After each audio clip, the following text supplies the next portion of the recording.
함께 찬양하시겠습니다.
나에게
우리 가운데 충만히 역사하여 주시고 우리의 예배 가운데 또한 말씀 전하시는 담임 목사님 가운데 성령의 기름을 부어달라고 시간 주님의 이름 한 번 부르짖고 기도하며 나아가시겠습니다.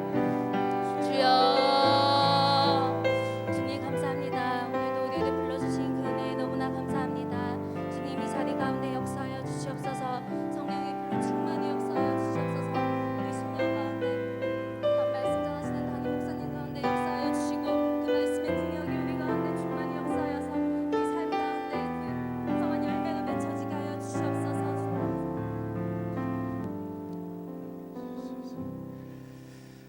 사랑과 은혜가 풍성하신 하나님, 이 새벽에 나와 말씀과 기도로 예배드릴 수 있음에 감사합니다. 추운 겨울을 이겨내고 따뜻한 봄 기운을 맞아 저희들의 마음에도 하나님의 마음과 같은 따뜻한 온기로 얼어붙었던 심령들이 녹을 수 있도록 저희를 축복하여 주시옵소서. 주님, 한 주간 정직하지 못했던 저희의 삶을 용서하여 주시옵고 값없이 주시는 하나님의 은혜에 감사하지 못하고 또 저희의 판단과 생각으로 하나님을 멀리하였습니다. 세상의 것을 우선시하고 삶을 살아가는데 급했던 저희를 지금 회개합니다. 이 시간 모든 죄를 고백하오니 십자가의 보혈로 깨끗이 씻겨 주시옵소서. 다음 주는 고난 주간입니다. 예수님의 십자가 고난을 생각하며 말씀과 기도로서 3월의 남은 날들을 헛되이 흘러가지 않게 살아가게 하여 주시며 하루하루가 하나님을 위해 사용되며 기쁘게 복음을 전하는 은혜의 간증의 시간들을 채워 주시옵소서. 4월 4일 부활절 연합 예배에 예수님 부활을 기뻐하며 예배에 참석하는 가운데 하나님의 충만한 은혜와 역사를 이루어 주시고 1800개의 교회가 하나로 연합하여 성령의 불과 생수의 강이 흘러 넘치게 하여 주시옵소서. 예수 훈련을 실행을 위해서 기도합니다. 예수 훈련을 통해 비전과 꿈이 생기고 우리의 비전이 하나님의 비전이 되어 이 땅에서 하늘의 삶, 영광스러운 삶을 살아가는 참된 제자가 되게 하여 주시옵소서. 강미순 권사님과 수린에게 지금 하나님의 놀라운 치유의 능력을 부어주시고 예수의 이름으로 질병이 떠나가고 보혈의 피로써 치유되는 기적이 하나님을 경험하게 하여 주시옵소서. 담임 목사님과 사모님께 날마다 건강을 지켜주시고 권세 있는 말씀을 주셔서 제자 삼는 사역을 잘 감당할 수 있도록 지혜와 능력과 리더십을 주시옵소서. 목사님 말씀을 통해 우리 교회가 초대 교회의 부흥을 보며 성도님들의 성령을 받아 하나님의 역사가 일어나는 일들을 보게 하소서. 예배 가운데 은혜를 부어주실 것을 믿사오며 살아계신 예수님의 이름으로 기도드립니다. 아멘.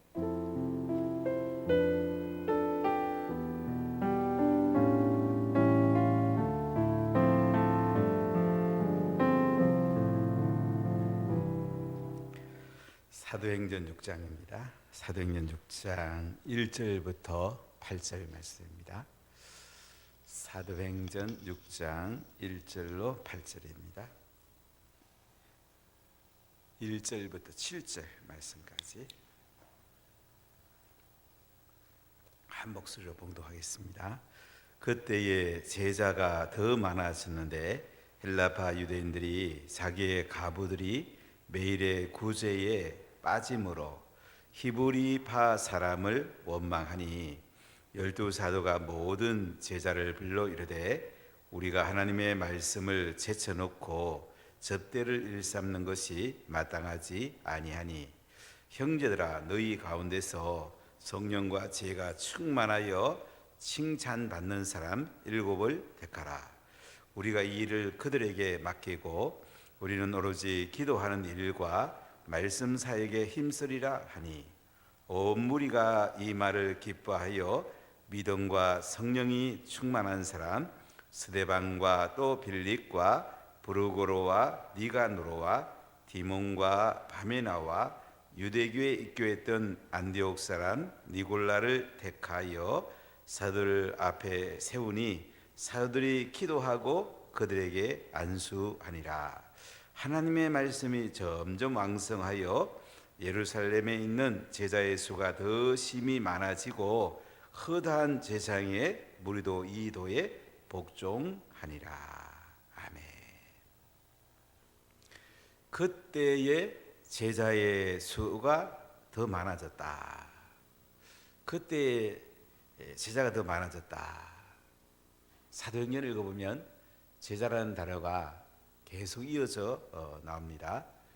제자란 말은 배우는 사람, 예수님을 따르는 사람, 나아가서 헌신하는 사람, 이렇게 제자로 받아들이면 되겠습니다. 제자, 배우는 게 중요합니다. 하나님은 배우는 사람을 통해서 성숙하게 하시고 또 배우는 사람을 귀하게 사용하는 것을 볼 수가 있어요. 오순절 마가다라방에 성령 받고 베드로가 십자가에 죽으시고 부활한 예수님을 전했을 때에 3,000명이 회개하게 됩니다. 지금 번역은 개역개정은 신도의 수가 3,000이나 더하더라 되어 있는데 개역성경은 제자의 수가 3,000이나 더하더라, 이 제자의 수로 나와 있습니다. 그래서 이 제자라는 단어는 3,000명의 제자란 말은 그들이 배우는 사람, 예수님을 믿고 이제 배우게 된 사람이 3,000명이 됐단 말이에요. 120명에다가 3,000명을 더했다. 이 더했단 말은 영어 번역을 보면 added, add, 어떤 물건이 있으면 그 옆에 더한다는 말이에요.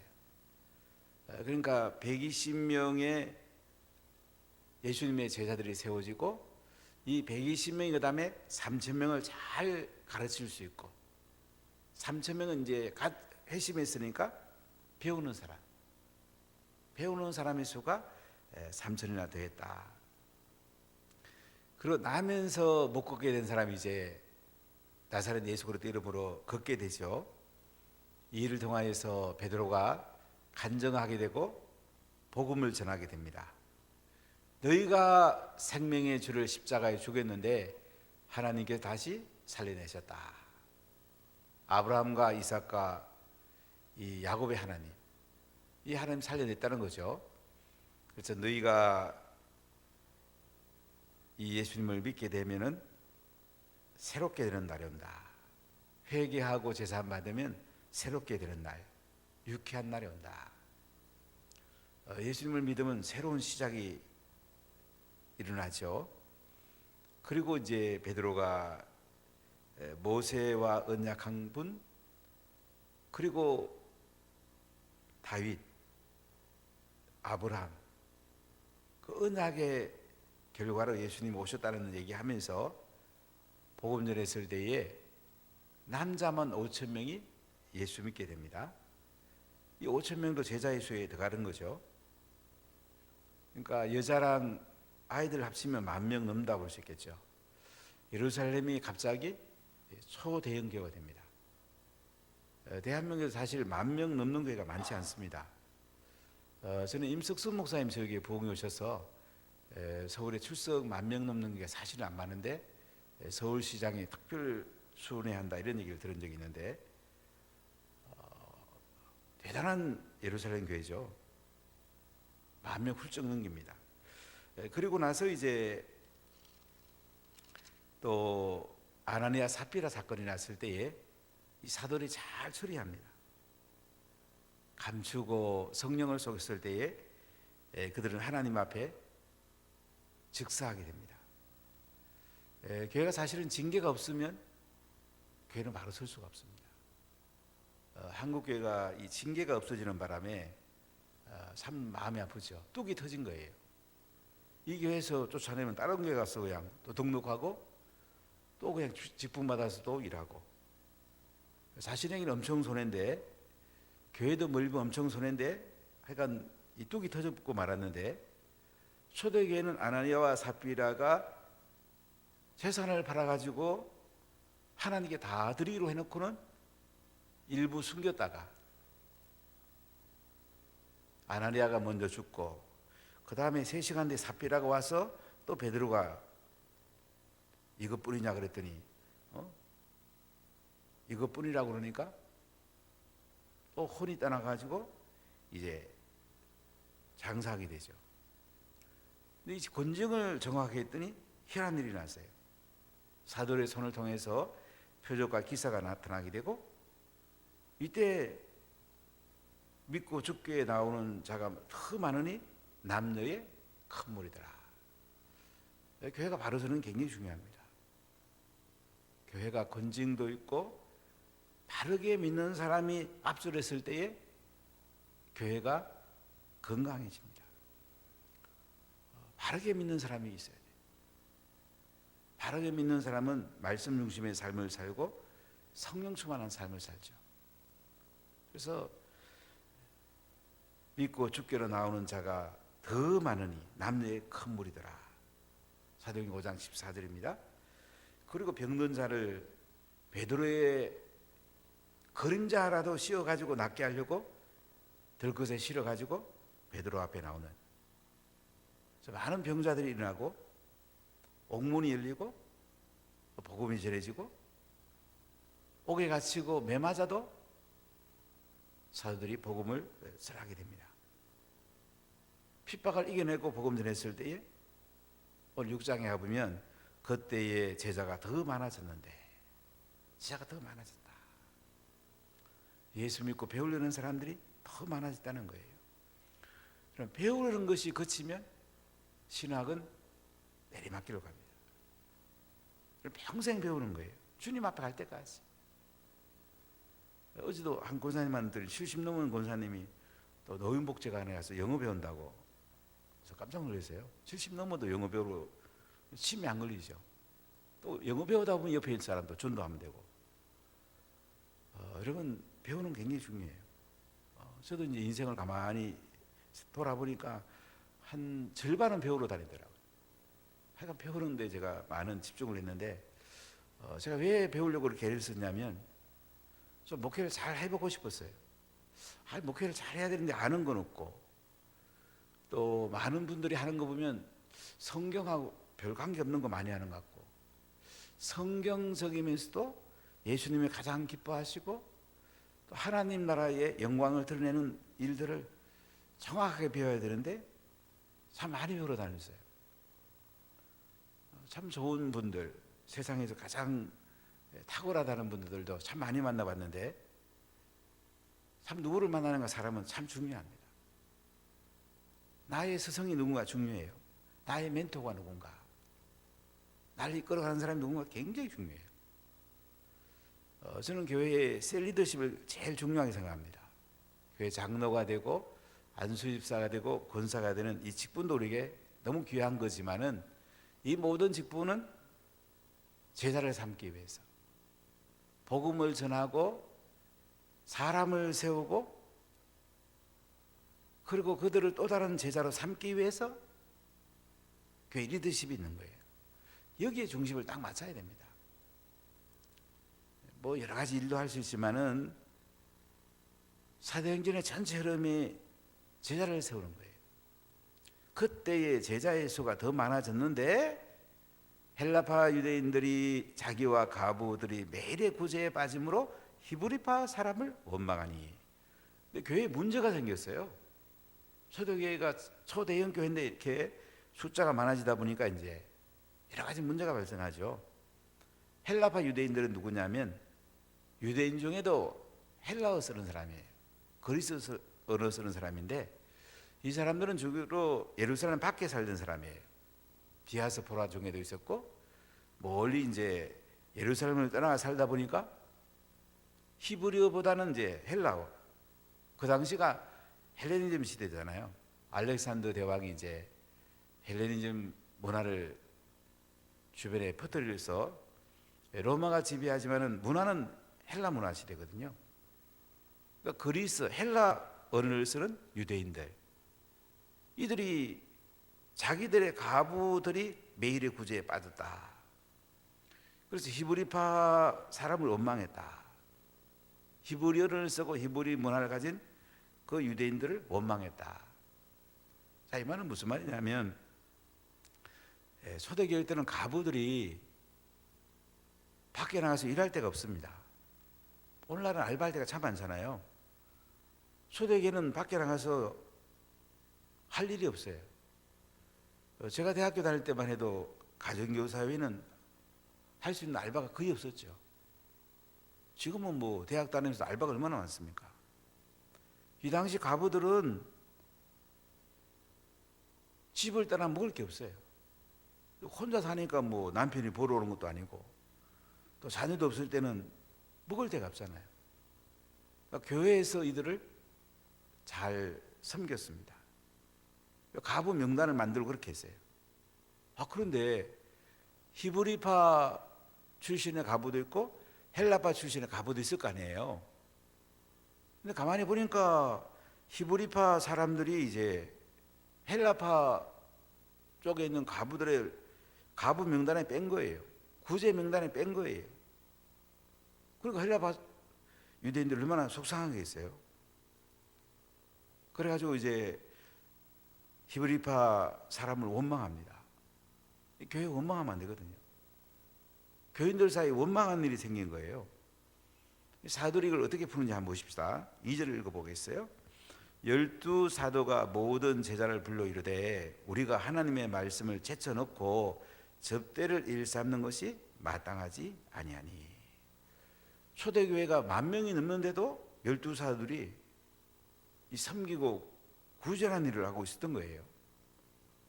그런데 원망이 일어나니까 12 사도가 모든 제자를 부릅니다. 배우는 사람들, 예수님을 따르는 사람들을 불러요. 그리고 뭐라고 합니까? 우리가 하나님의 말씀을 제쳐놓고 접대를 일삼는 것이 마땅하지 아니하다. 그러니까 접대하다 보니까 가부들을 섬기다 보니까 구제하고 나누어 주다 보니까 말씀이 소홀해진 거예요. 사도들이 해야 될 가장 중요한 것은 말씀 연구하고 말씀 가르치고 양육하고 훈련시키고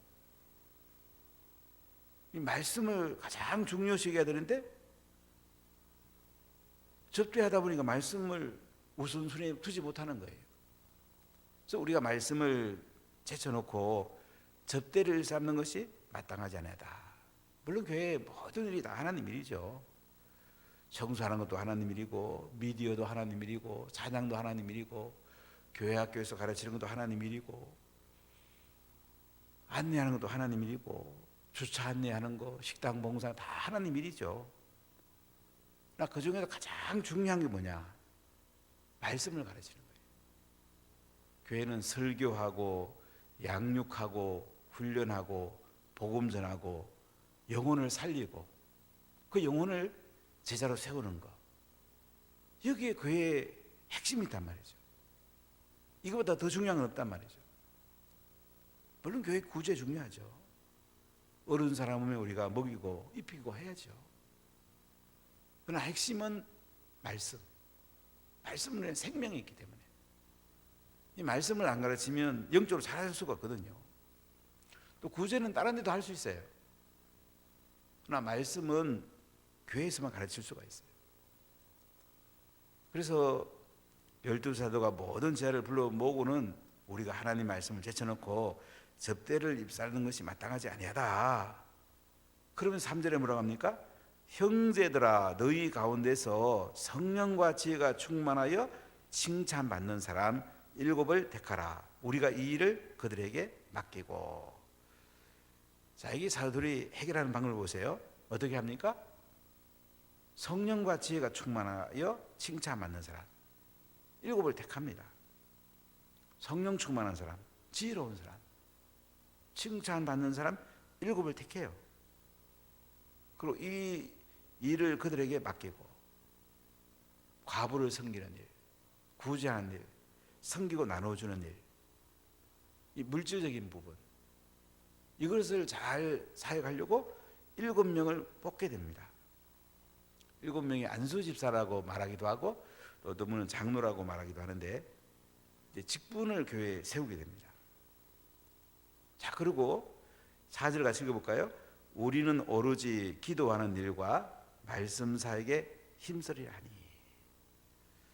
이 사도들은 기도하는 일과 말씀 사역에 전무하겠다. 거기에 집중하겠다.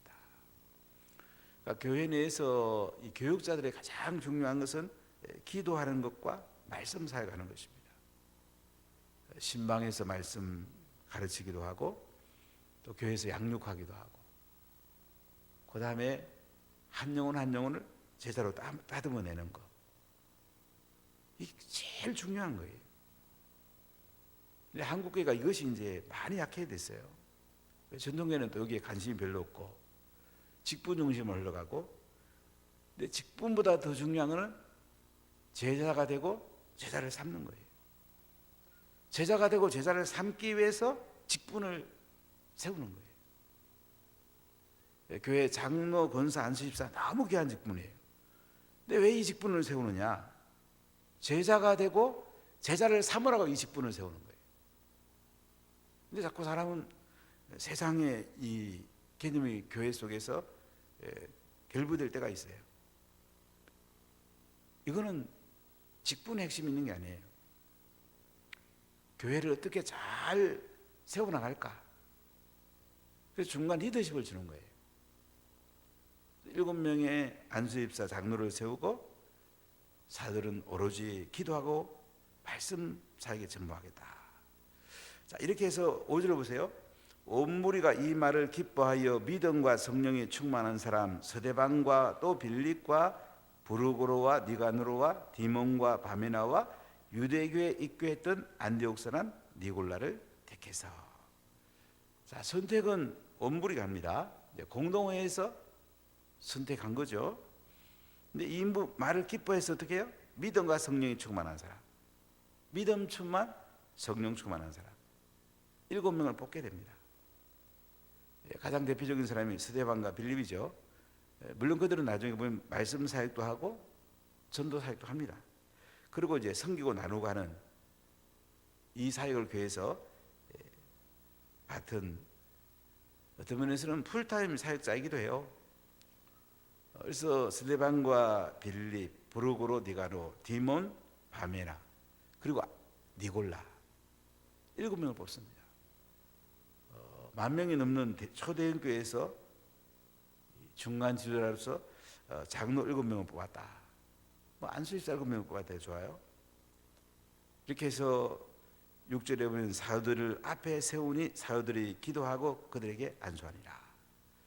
사도들이 안수해가지고 그들을 직분을 줘서 교회의 중간 지도자로 세우게 됩니다.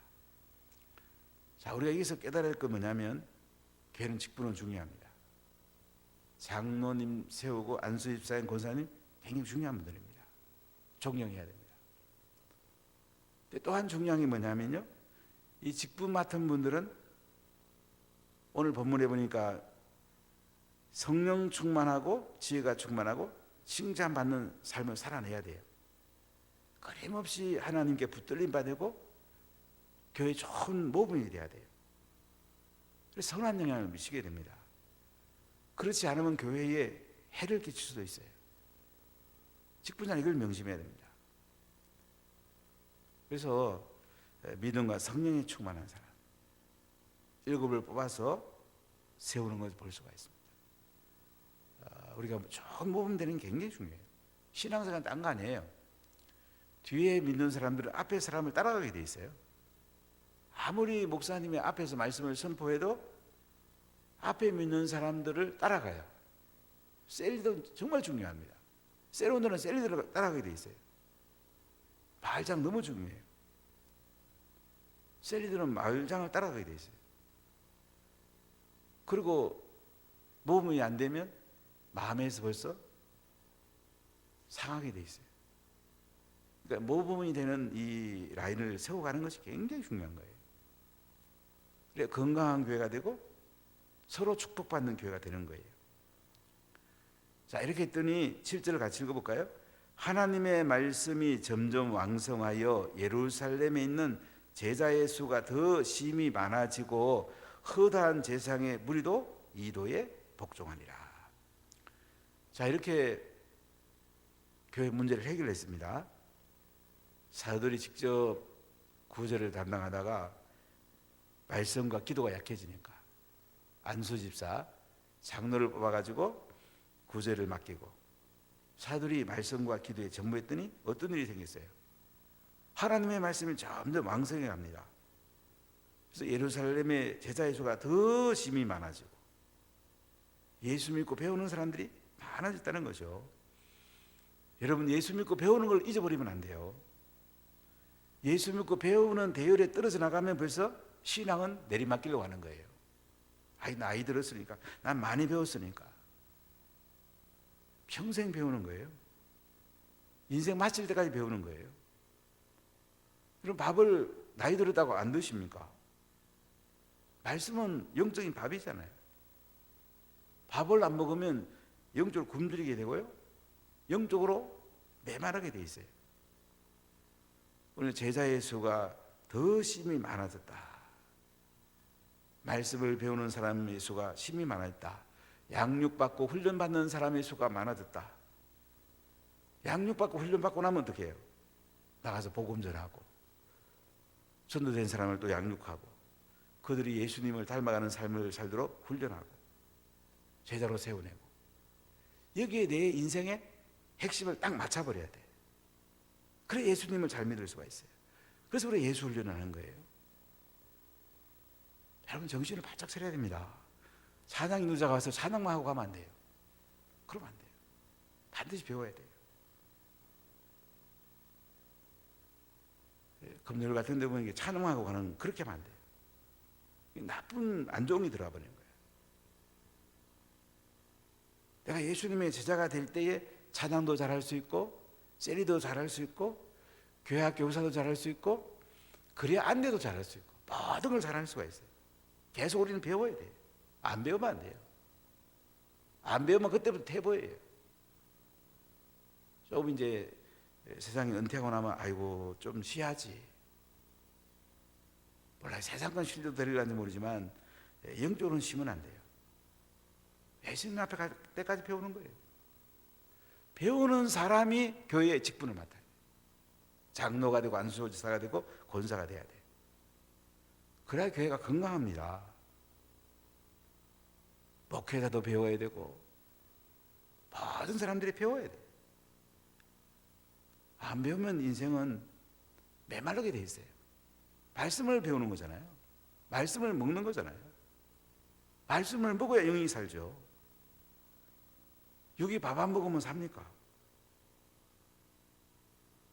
영은 말씀 안 먹으면 죽어요. 시들어버려요. 그렇기 때문에 제자의 수가 더 심히 많아지고 허다한 제사장의 무리도 이도에 복종했다. 제사장들, 그들은 예수 믿기 굉장히 어렵죠. 그들은 성전에서 제사를 주관하고 백성들의 영적 지도자들입니다. 물론 유대계 지도자를 말하겠습니다만, 이 사람들도 이도에 복종했다. 예수 믿고 성령 받고 인생이 새롭게 된 거예요. 참 놀라운 은혜가 됐죠. 가끔 이제 우리가 이 스님들 전도해 보면 쉽지 않죠. 계속 복음을 흘려보면 그들 가운데 믿는 사람이 생깁니다. 다른 종교 지도자 가운데 믿는 사람이 생겨요. 인도의 그 피터 사회 가는 데 가봤더니 트리플라의 그 한 목회자가 힌두교 사제를 복음을 전했더라고요. 힌두교 사제가 예수님을 만났어요. 자기 집 앞에 땅을 내놨어요. 회당을 졌어요. 그리고 전사님을 초빙해서 힌두교 사제가 예수 믿고 섬기고 있는 그곳에 갔다. 참 저는 감명이 있었어요. 야, 대단하다. 하나님 대단하고요. 그 사역자 눈이 반짝반짝하더라고. 자매는 간호사 출신이었는데 그 부부가 눈이 반짝반짝하더라고. 학교를 운영하는데 천주교에서 학교 운영하다가 도저히 안 돼갖고 그냥 내난 그 학교를 갔다가 이 목회자 가가지고 학교를 살리더라고. 가서 복음으로 살리고 말씀으로 살리고 또 학문을 가르치고 애들이 바글바글해요. 그리고 힌두교 사제를 전도해가지고 그 힌두교 사제가 자기 땅 내놓고 그 집 앞에 교회당 지갖고 또 자기 살던 집 한 채는 또 전도사 모시고 목회하도록 섬기고 있더라고요. 참 아름답지 않습니까, 여러분? 저는 너무 좋았어요. 얼마나 아름다운지. 피터를 키워봤자 얼마나 좋은지 모르겠어요. 인도는 안강희 선교사와 동력하고 피터는 제 제자로 키워서 지금 계속 사역하고 있는데 너무 이뻐 죽겠어요. 너무 이뻐요. 이 피터는 제가 이청에서 멘토링에 항상 노트를 들고 쓰는데 그때 처음부터 가진 노트를 계속 뒤에 써요. 그리고 이제 자기가 내가 실천하거나 보고하라고 그러거든요. 실천하고 또 일일이 보고하고. 그러니까 엄청 커버렸어요. 많은 제자를 키우고 있어요. 32명의 제자를 통해서 그 뒤에 많은 제자들이 있었어요. 다르지는 갔더니 그 제자가 또 아주 맨 땅에 개척한 거예요. 그래가지고 또 그 교회 건물 위에 훈련센터 좀 세워줄 수 없냐고 얼마 전에 5,000불 던데요. 기도하다가 제가 가지고 있던 거에 3,000불 있었는데 그거 좋더니 그냥 그저 돌고 얼마나 막 교회를 향하여서 그 즐거운 걸음을 뛰어가는지 한 350만 원 준답니까? 크게 쓰이더라고요. 350만 원 얼마나 귀한지 모르겠어요. 그 다음에 그 2,000불은 또 모금해가지고 훈련소에다 지은 것도 보내줘서 보면서 참 성교 얼마나 좋은지 돈 300만 원, 500만 원이요? 정말 귀하겠어요. 하나님은 너무 귀해요. 또 그 부탄 밑에 가면 마이누라는 것도 형제가 신학교를 해가지고 또 키워가지고 그 제자들을 또 부탄으로 선교사 들어보내요. 저는 피터 사역 보면서 정말 얼마나 좋아하는지 몰라요. 제자를 키우는 게 있기 좋은 거구나. 여러분 자녀가 잘 되면 얼마나 좋아요. 우리가 말씀의 제자를 잘 한번 키워봅시다. 내가 제자가 돼야 제자를 키울 수 있거든요. 계속 말씀 배우고 기도하고 성령 충만 받고 복음 전하고 또 그들을 제자로 세워내고 그들이 또 다른 제자 세워내고 여기에 인생의 행복이 있는 거죠. 거기에 하나님 영광이 있는 거죠. 여기에다가 여러분 인생 한번 중심 딱 맞춰보지 않겠어요? 우리 예수 훈련을 통해서 이런 놀라운 일들이 계속 일어나면 좋겠어요. 할렐루야. 기도하겠습니다. 하나님 감사합니다. 모든 영광이 주님께로부터 옵니다. 저희들의 예수님 제자 되기 원합니다. 또 많은 제자 삼기 원합니다.